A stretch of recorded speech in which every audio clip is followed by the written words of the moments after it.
O plaj turkuazlığı müthiş. Gel denize gel. Kaybolduk mu? Hayır, bir de gideceğiz. Dönebilecek miyiz? Koşuyor bize doğru. Dedim aha gitti. Böyle gidiyoruz. Silecekleri açtık. Vız vız vız yeter. Aa çok güzel. Mert Gölü'nde olduğumuz için kuş Mert Mert Mert diye bağırıyormuş. Başlıyoruz. Herkese merhaba. Bugün Kırklareli merkezi birlikte gezdiğimiz arkadaşımız Emre ile birlikte İğneada'ya geldik. Burada Longoz Ormanları ve Mert Gölü'ne gitmeyi planlıyoruz. Ekstra ayarlayabilirsek Kuş Gözlem Kulesi. Kuş Gözetleme Kulesi miydi o? Bilmiyor.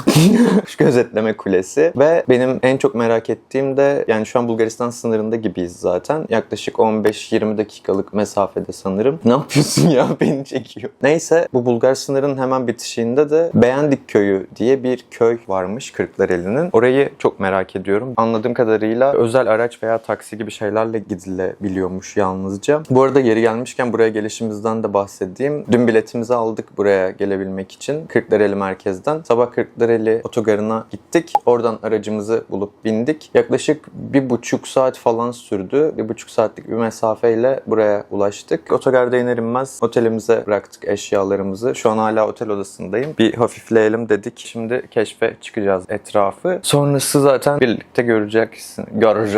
Sonrasını zaten hep birlikte göreceğiz diye düşünüyorum. Hadi. Emre'de Red Light sendromu diye bir şey varmış. Böyle kameranın ışığı yanıp sönmeye başlayınca panik atak oluyormuş, anksiyete. Bugün Emre çok gözükmeyi düşünmüyormuş bu arada. Öyle bir bilgi verdi. Ne yapıyor bu ya? Keşke şu an şak diye dönse sana. Emre gözükmek istemiyor ama onu yakalayacağım. Çok komik. Hadi çıkalım. Dağcı çantasıyla. Bugün biraz yürüyüş planlıyoruz çünkü böyle ormanın derinliklerine doğru. O zaman başlıyoruz. Kaçma. Az önce tam bir sus be adam. Tam hazırlanamamıştım, o yüzden şöyle olmak istedim. Terk ediyor.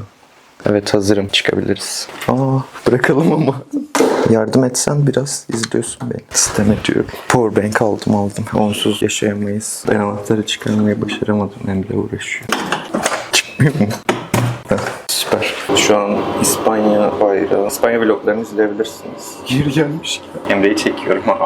Dün Kırklareli merkezde de böyle ekoturizm rotası vardı. Burada da aynı şekilde. Gideceğimiz güzergah aslında bunun üzerinden çizebiliriz diye düşünüyorum. Ne diyorsun? Evet. Biz şu an şu yukarıdaki İğneada kısmındayız. Planladığımız yerler işte az önce dediğim Mert Gölü, Kuş Gözlem Kulesi. Bir şey daha vardı. Genel İğneada düşünüyoruz. Bakalım. Dupnisa'yı da istiyordum ama araçsız gidilmiyormuş. Öyle bir detay var. O şekilde. Çok güzel bir yere gidiyoruz. Şive gel. Şive bismillah, ben ne biçim uğraşıyorum, biraz şive mi geldi bana? Çok güzel bir yere gidiyoruz gibi. Yine atamız karşılıyor bizi. Kırklareli'de bu olayı sevdim. Fazla Atatürkçüler. Güzel Trakya insanı. Karşıdan yürüdüğümüz nokta da bu şekil. Emre yanımda. Şurada şöyle bir İğneada yazısı mevcut. Biz de kahve falan içelim. Azıcık enerji bulalım dedik. O yüzden şuradaki kafeye geçeceğiz muhtemelen, deniz kenarı. Yine ilerleyen dakikalarda görürsünüz. Bir de kendimi alayım. Ben nasıl duruyorum güneş altında. Tamamını ben yapayım. Eyvah, çok dikkat çekiciyim. Çok dikkat çeksin yine. İnşallah nazar değmez. Dene bakalım. İyi miyim arkadaşlar? Yoruma yazın falan. Emre güzel çekebiliyor mu? Evet. Bugün sizlerle Trakya'nın yine gizli kalmış yerlerinden biri olan İğneada'dayız. Gezeceğiz. Ama güzelmiş böyle ha. Şey gibi hissettirdi. Daha moda girdim böyle. İyice havaya gir iyice. Ben yorulmam, kondisyonum tahta diyecek. Önünde size bir poz vermek istiyorum. O plaj turkuazlığı müthiş. Neyse. Bir şöyle durayım. Şöyle. Kırklareli'nin önündeki kırmızıdaki pozum gibi. Şey falan diye dans edet. Gel denize gel. Wow. Evet, tertemiz. Burayı sen çek, kendi yönetmenlerine göre. Ya yok, zaten genel bir şey alacağım. Çok yaklaşmayacağım çünkü insanlar KVKK'ya girmesin. Ama şöyle tertemiz bir deniz gözüküyor arkadaşlar. Masmavi görüyorsunuz. Bakalım, onu da tadacağız. Bugün zaten gireceğiz bir ara. Ama önce bir kahvemizi içelim dedik. Şimdi kafeye geçiyoruz. Ben biraz kapak fotoğrafı... Ben geçiyorum.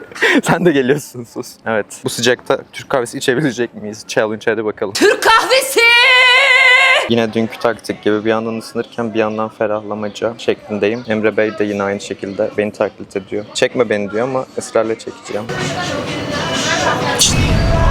Burada İğneada Belediye Başkanlığı varmış bu arada. Kahve içtiğimiz yerin arkasında.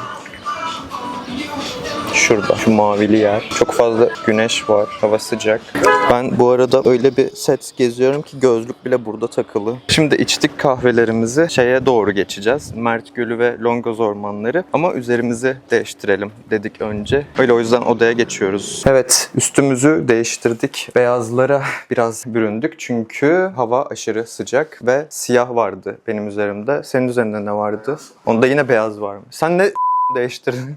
Ha, altını değiştirmiş, pardon. Öyle göstereyim. Neyse, şimdi buradan çıkar çıkmaz Mert Gölü'ne doğru ilerliyoruz. Ya da Longoz ormanları. Tam bilemiyorum mesafeyi. Oturduğumuz kafedeki kız tarif etti biraz. Ancak o da hani bir bilene sorun o civarda şeyine döndü. O yüzden öyle yapacağız. Yani şimdi sizlerle çıkıyoruz. Şu an hava sıcak olduğu için çok şey yapamadım. Değil mi? Öyle. Evet. Mert Gölü'nde görüşürüz. Şimdi Emre bir sus ya. Şimdi ufaktan çıktık yola. Merkezden, yani tam otogarın o bulunduğu civardan. Bizim otel o civarda kalıyor çünkü. Yaklaşık 25 dakikalık bir yürüyüşle Mert Gölü'ne varılacağı söyleniyor. Yani taksiye binip daha kolayca ulaşılabilir ama biz zoru seviyoruz.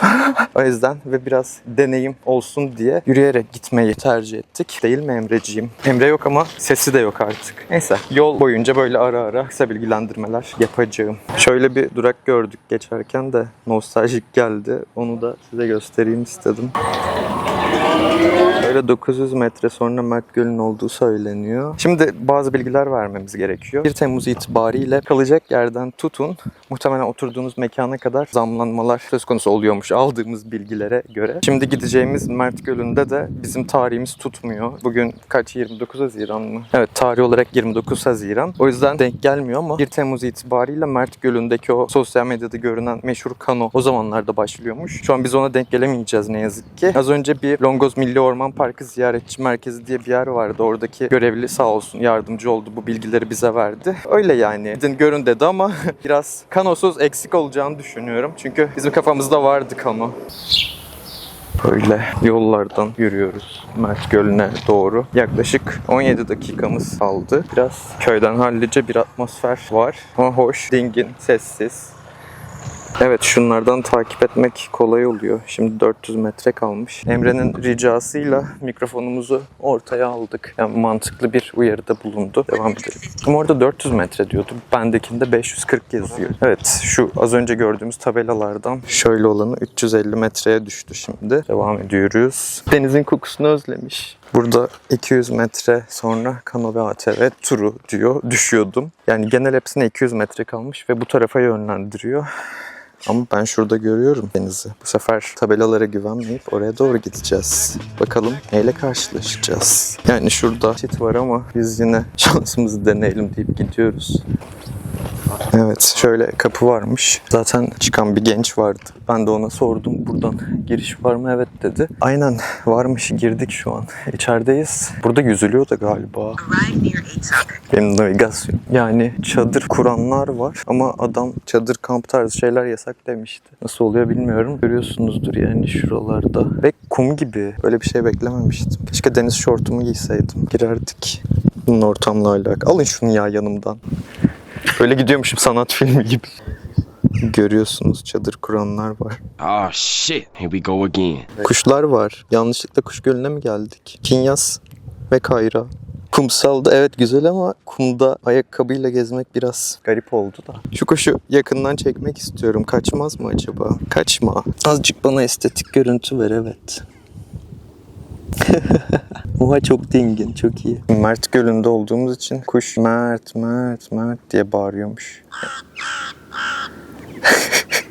Çok iyi. Yani böyle bir ortam söz konusu. Hatta yüzülüyor, orada plaj var ama. Mert Gölü'nün içinde. Burası ağır. Mert Gölü, başka ne gölü o? Erikli Gölü mü? Saz Gölü, Saka Gölü.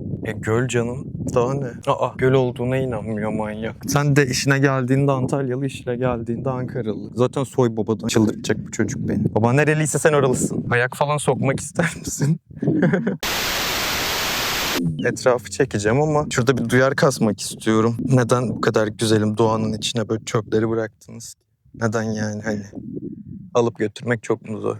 Şurada bir sandalye var, bebek gözetleme kulübesi gibi. Burada daha fazla hayvancık. Şu açıdan daha iyi alabilirim sanki. Aynen. Çok da yaklaşmıyorum rahatsız etmemek için. Yüzmeye adım attı sürü. Güle güle. Kuşlar beni de alın kuşlar diye. Yani buradan böyle bir patika dönüyor. İstersen gel bakalım nereye çıkıyor. Çünkü normalde hani haritaya baktığımda tamam çok arı var. Mert Gölü burası gösteriyor da bende daha ileriki kısım daha Mert Gölü gösteriyor.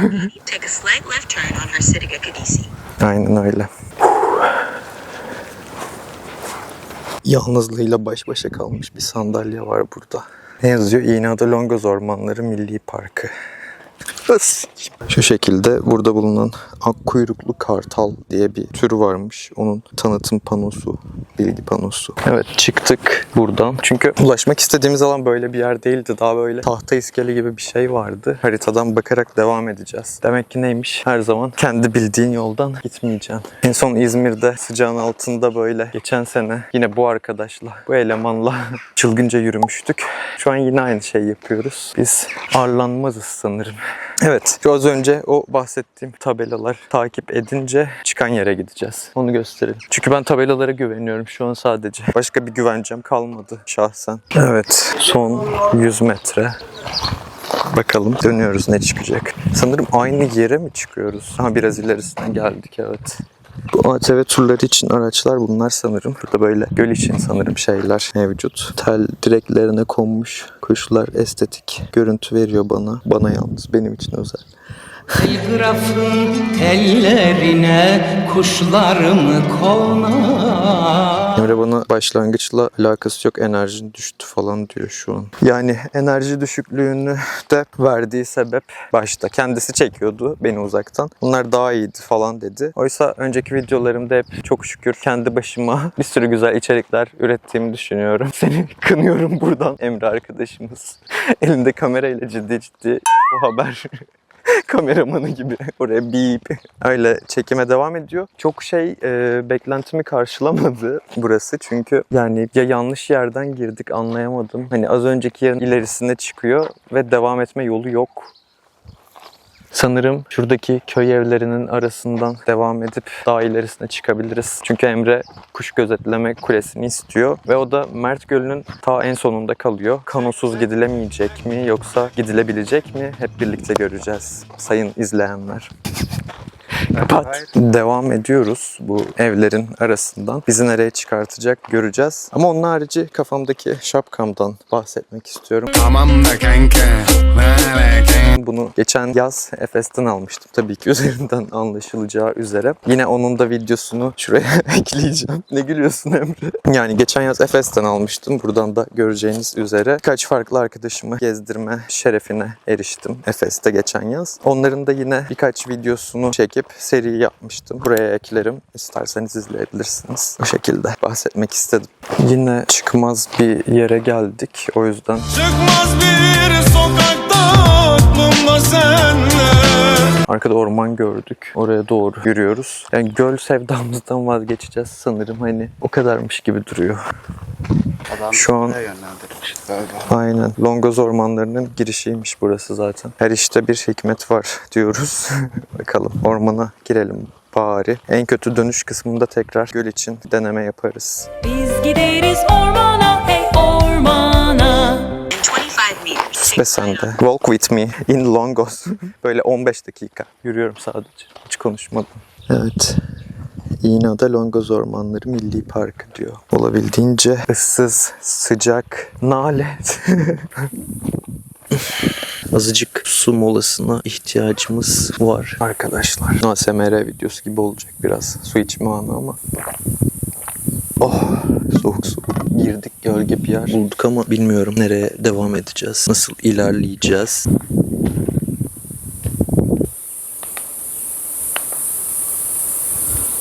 Şimdi edindiğimiz bilgiyi hemen satıyorum. Şu görmüş olduğunuz, devam edelim. patika yolu takip ettiğimizde bizi direkt böyle aradığımız spesifik bir yer vardı. Tahta iskele, yine ormanın içerisinde. O kısma götürüyor. Göl ve ormanın iç içe olduğu bir sekans için oraya doğru yollanıyoruz. Yaklaşık 15-20 dakika yürüyeceğimizi söyledi bize az önce bir vatandaşa sordum. Öyle ilerleyelim. Orada ne var? Karşıya geçemezsiniz dedi. Görür görmez. Yani kapalı demek, ne bileyim. Biz de az önce soru sorduğumuz adam hakkında gıybet yapıyoruz şu an. Biraz da şeyi mi konuşsak? Benim ne kadar farklı bir skalam olduğunu, yani Almanya gezisinden birden Kırklareli'ne geçişim, yani İzmir sonrasında. Hani sadece Avrupa ve yurt dışı değil, ülkemizin de tam sınır noktası varana kadar gezmem hakkında bir konuşabiliriz diye düşünüyorum. Ama kaybolduk mu? Yani birkaç farklı yol var. Skandal. Biz buraya girelim. Bir şey olursa kayıt altındayız. Kendimizi şeyde gibi hissettim. Blair Witch. Burası mı diyor? Bu yol daha geldi. Yol gibi yani. Aman da aman ne orada. Ne oluyor? Yırtıcı hayvanlar var arkadaşlar. Ama şuna bak, çok güzel duruyor. Akıyor. Kendi kendimize anksiyete yarattık. Sinekler falan o kadar çok, hayvanlar da var, böyle sesler geliyor. Şuralardan bir yerden yılan çıksa falan diye. Ama herhalde çıkmaz diye düşünüyorum. Çıkarsa da kayıt altındayız. Bakalım. Birlikte göreceğiz yani. Sıcak. Burası bile sıcak ya. Yani üstümüz şöyle. Yine yol ikiye ayrılıyor bu arada. Birisi şöyle gidiyor. Ama biz böyle devam ediyoruz herhalde. Edelim bakalım. Sürekli sağa seçiyoruz. Öyle bir mantık gelişti. Hiç şey de bırakmamışlar. Normalde böyle trekking yapılan alanlarda falan boyayıp yönlendirme sağlanıyor ama bilemedim. Adam da tek bir patika var dedi. Hayır, bir de gideceğiz. Dönebilecek miyiz? O da var şimdi. Evet, yol yok. Ha, var. Da çok az insan geçmiş sanırım. Güzelleşiyor sanki. Yani kalayım. Evet, Emre bir kalite kontrol yapacak sanırım. Sanat filmi gibi çekiyorum. Yok mu yol? Bence yanlış patikayı seçtik çünkü adam hani insanların gittiği belli oluyor demişti. O zaman dönelim geldiğimiz yolu. Ama şimdi sıkıntı, ikinci mi hatalıydı yoksa bir de mi hatalıydı? Neyse, deneyip göreceğiz. Biz böyle gelmedik mi? Buradan geldik değil mi? Tamam. Oha! Bizim gezmemiz böyle yalnız. Bu arada elimi sallıyorum. Her sallamada silecek gibi 2-3 tane sineğe denk geliyor. Çok komik. Hayvanların evinde bağıra bağıra geziyoruz ya. Kaybolmayalım lütfen. Otele boşuna mı para verdik? Yani. Ama hiç gelen giden de yok ya, anlamadım. Bu kadar az mı buraya gelen yani? Longoz Ormanı. Duyulduk bir isim yani aslında. Ya da biz fazla duyduk, bilmiyorum. Burası nereye gidiyor? İşte ikinci patika bura. Deneyelim. En azından daha yol şu an için. Öyle mi gidelim? Sen o tarafa, ben bu tarafa. Arkadan Ha. İşin kötü tarafı tam burada da yine ikiye ayrılıyor mu? Yok, birleşiyormuş şurada. İstesem de çok konuşamıyorum çünkü o kadar çok sinek var ki ağzımı açtığıma girecek gibi. Böyle gidiyoruz. Silecekleri açtık. Neyse, oksijen hani hayvanlar, o yüzden burada falan dermiş. Kaybolduk. Bunu kabullenmeliyiz falan. Ya sivrisinek de olmasın ama burada ya. Hayır, şehirlerde zaten rahat bırakmıyorsunuz bizi. Bari ormanda salın kardeşim. Ne sivrisineği. Harbiden. Düşüyordum. Böyle egzantrik şovlar yapmamalıyım. Yine ikili ayrım, yani bu kaçıncı ikili ayrım? Buradan daha çok evet kişi geçmiş gibi. Yani şeyde sorduğumuz konuşmam artık. Şeyde sorduğumuz adam, bu bahsettiğim ilk baştaki Longoz Ormanları işte ziyaretçi kısmı gibi bir şey vardı. Oradaki adam yürümeyi seviyorsunuz herhalde derken imalı bir şekilde söylediğini düşünmemiştim ama gerçekten varmış. Yürüyoruz. Bakalım, gösterdi. Bir tane o gösterdi bize bu arada. Tahta iskele çok güzeldir şimdi diye. O yüzden oraya gidiyoruz. Umarım bulabiliriz. Bu arada kendisinin söylediği bilgiye göre de bu Longoz Ormanları'nın güzelliği asıl kış aylarında oluyormuş sözde. Hani yağmurun etkisiyle suyun altında kalıyormuş ağaçlar. Bir şeyler yürüyor bu arada orada. Sincap mı var acaba? Yani öyle bir durum. O yüzden hani daha çok kuru ağaçlar göreceğimizi söyledi ama yine yemyeşil bence. Bilmiyorum. Biz şehirlerden geldik diye mi? Ne oldu be? kuru ağaç. Evet arkadaşlar, bu arada dünkü videoda söylemeyi unuttum ama bu tarz içeriklerin devamını istiyorsanız kanalıma abone olmayı ve beğenmeyi lütfen unutmayalım. Esirgemeyelim. Bu kardeşiniz ülkenin sınırına varana kadar geldi. Daha da kat edeceğimiz çok yol yol var. Aa, bulduk galiba. Emre'nin ağzı açıldı arkada. Afiyet olsun. Ben vejetaryen olmaya karar verdim. Evet bu. Koymuşlar tabela. Oha çok iyi. Evet. Neymiş? Avlanmak yasak. Ağaçlardan dal düşebilir. Düşme tehlikesi ve yürüyüş yolu dışına çıkmak tehlikelidir diyor. Ekstra çevremizi temiz tutalım. Tabii ki katılıyorum. Yani kurallara uyalım. Emre'ye tekrardan haber kameramanı muamelesi yaparaktan giriyoruz. Bakalım ne gibi şeylerle karşılaşacağız. Ben neden size arkamı dönmüş olayım ki şöyle devam edeyim. Umarım düşmem. Emre çünkü düşecek gibi olsam bile izlenme uğruna söylemeyecek gibi sanki. Neyse dönüyorum. Çünkü bu şekilde ilerleyemeyeceğiz, farkındayım. Aa, çok güzel. Evet. Acaba ne kadar devam eden bir yol bizi bekliyor? Bakalım. Tam son kısmına geldiğimde aşağı yukarı söylerim. Şu an saat 15:07. Kaç dakika süreceğini birlikte görelim. Burada piknik mi yapsak? Şöyle yere çöküp. Dış ses gibi konuşsana orada. Bilmiyorum Mert Bey, bilmiyorum. Şöyle sarkıtıp ayaklarımızı. Gittikçe yüksekleşiyor sanki ama. Düşürüyormuşsun, kamerayı alamıyoruz falan. Sağlamdır. 15:07'de girdiğimiz parkurumuza soluksuz devam ediyoruz. Ama sanki adamın gösterdiğine göre göl de vardı. Yani şöyle alt tarafın bir yerden sonra... Şeydi işte, kışın oluyormuş dedi ya. Ha, o zaman buradaki bitkiler, şu aşağıda görülenler su altında kalıyor komple. Hatta ağaçların da bir kısmı. Belki bu bile falan. Ama şu an yaz olduğu için evet, daha iyi. Orman içine göre. Tekrardan orman içine çıkıyoruz. Yani çok uzun bir şey değilmiş bu. Adam bir depodan bahsetti ama. Saate bakayım. 15:10'da parkur tamamlandı. Yani 3 dakikalık bir mesafe sadece. Evet. Şimdi bir mola verdik de yürüdüğümüz mesafeye bakmak için kapıdan şöyle buraya kadar gelmişiz. Sağlam yürümüşüz. Ama şöyle bir sıkıntımız var. Yine aynı şekilde bir buradan yolumuz var. Bir kumar oynayacağız son kez. Bu da bizi yanlış yöne yönlendirirse artık geri dönüyoruz. Çünkü yani bu şekilde ilerleyemeyiz. Ve yönlendirici hiçbir tabela da yok. Öyle bir sıkıntı da var. Sağ, sol. Ne diyorsun?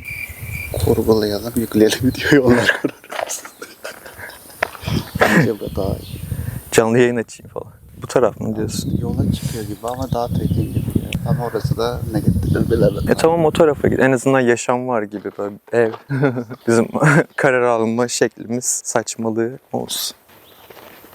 Ama konusunda emin olduk. O az önce yürüdüğümüz yürüyüş yolu tahta olan adamın tarif ettiği görevlinin yermiş. Çünkü hemen bir deponun yanında olduğunu söylemişti. Burada böyle bir depo var. Burada aslında bank gibi şeyler var. Oturalım mı biraz diyeceğim. Şurada bayağı fazla var ama etkinlik mi yapılıyor buralarda acaba? Evet. Bak X. Şöyle işaretlerle işte normalde yürüyüş yolları olmalı. Teyzeyle amca geliyor karşıdan. İlk insan. Yani çok garip ama az önce gördüğümüz iki insandan sonra şimdi de araba sesleri geliyor. Sanırım seçtiğimiz yol bizi otobana çıkartacak. Neden böyle oldu? Böyle bir alandan.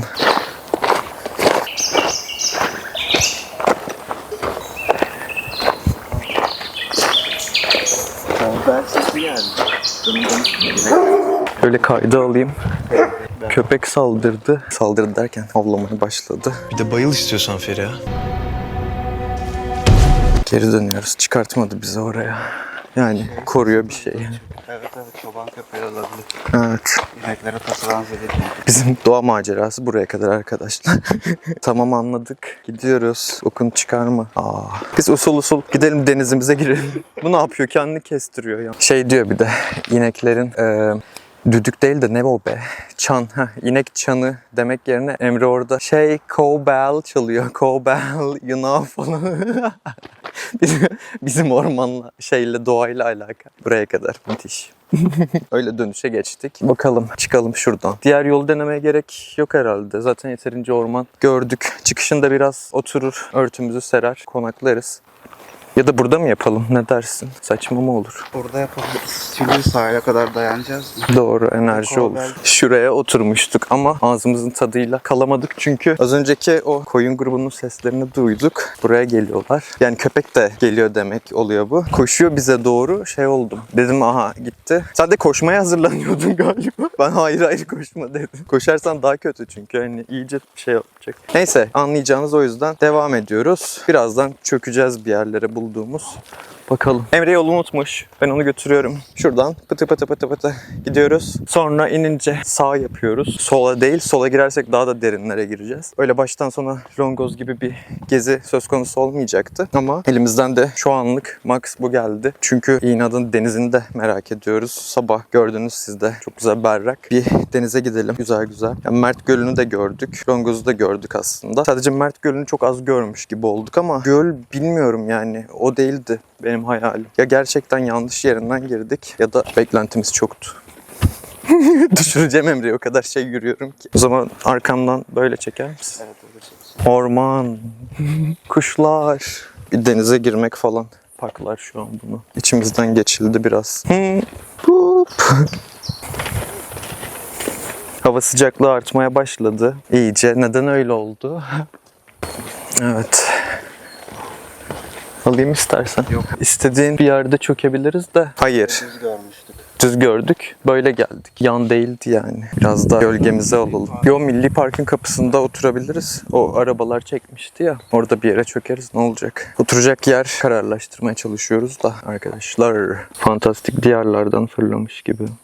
Ormandan çıkışımda haylaz çocuklar gibi taktım şapkamı. Çıkışımızda daha doğrusu. Ama her tarafımdan bir şeyler sokuyor böyle. İğne şeyini hissediyorum. Bir an önce çıkmamız lazım. Her yerim kaşınıyor. Ah, ne oluyor? Bir tutar mısın? Bağcım çözüldü de. Sinek sokmasın. Ağladık arkadaşlar. Teşekkürler Emre Bey. Vız vız vız yeter. Beni çekme kardeşim. Çekeceğim. Din kardeş. Koyacağım seni her yere. 2 oldu. Evet arkadaşlar, dönüş yolunda da inekler karşılıyor bize. Ne zaman bitecek? Şimdi geldik Mert Gölü'ne, tekrar geri döndük ormandan sonra. Azıcık göle ayaklarımı soktum ben serinlemek için. Şimdilik bu kadar diyeyim. Otele geçip üzerimizi değiştirip tekrar deniz için çıkacağız. Yani günün geri kalanını eklemeyi düşünüyorum sonradan. Bir akşam halini vesaire buranın. İlerleyen saatlerde görüşmek üzere diyeyim. Evet, sizi son bıraktığımız yer Mert Gölü'ydü. Mert Gölü'nden sonra biz İğneada'nın denizine girmedik. Güneşlendik sadece bugünlük. Yarın sabahtan gireceğiz. Neyse, sonrasında akşam yemeğimizde buranın getirisi olan İğneada'nın rakı balık yaptık. Çok keyifliydi. Ama yan tarafta bir manzara gördük ki araştırdık sonrasında. Bu akşam çilek dolunayı varmış. 29 Haziran'a 30 Haziran'a bağlayan gece. Oğlak Burcu'ndaymış sanırım. Çok detayına hakim değilim ama çok tatlı bir görüntü sunuyordu. O yüzden vlogu da bununla kapatmak istedim. Ve ekstra olarak yarın Beğendik köyüne gidiyoruz kesin olarak. Yani tam olarak Bulgaristan sınırının dibine gidiyoruz. Bulgaristan sınırındayız hatta yarın. Bir Bulgaristan göçmeni olarak oldukça heyecanlıyım. İki memleketimin arasında bulunacağım. Eğer siz de hazırsanız ben bu videoyu, yani İğneada videosunu çilek dolunayı ile kapatmak istiyorum. Yarın sabah biraz yüzeceğiz gitmeden önce İğneada'da. Yine belki birkaç görüntü çekme şansım olur orada. Ama İğneada gezisi bizden bu kadardı. O zaman hazırsanız çilek dolunayına geçelim. Çıkmadan size de göstermek istedim. Tabii ki her şehirde, her yerde olduğu gibi magnetlerimi almayı ihmal etmedim. Balıklı bir magnet aldım kendime, şurada duran. Böyle kahve şeklinde olanı da hediye olarak aldım. Öyle. Hadi çilek dolunayına. Bence çok tatlı bir vlog oldu. Siz ne düşünüyorsunuz bilmiyorum ama her aşamasıyla A'dan Z'ye gösterdik size İğneada maceramızı. Emre o kadar çıkmak istemiyor ki. Oyundan çıkıyor. Arkadaşlar az önce hiç böyle değildi. Şu an hiç belli olmuyor. Yani biz odaya geçtik 10 dakika. Kamerayı alayım daha iyi kalitede bir şey çekeyim diye ama bayağı silinmiş yani de. Yine denize yansıması güzel. Az çok anlaşılır. Biraz hevesim kursağımda kaldı ama bu şekilde. Evet, buradaki maceramız şu ayla sona erdi. Artık yarın biraz denizden sahne koyacağım. Sonra Beğendik köyünde görüşmek üzere diyorum.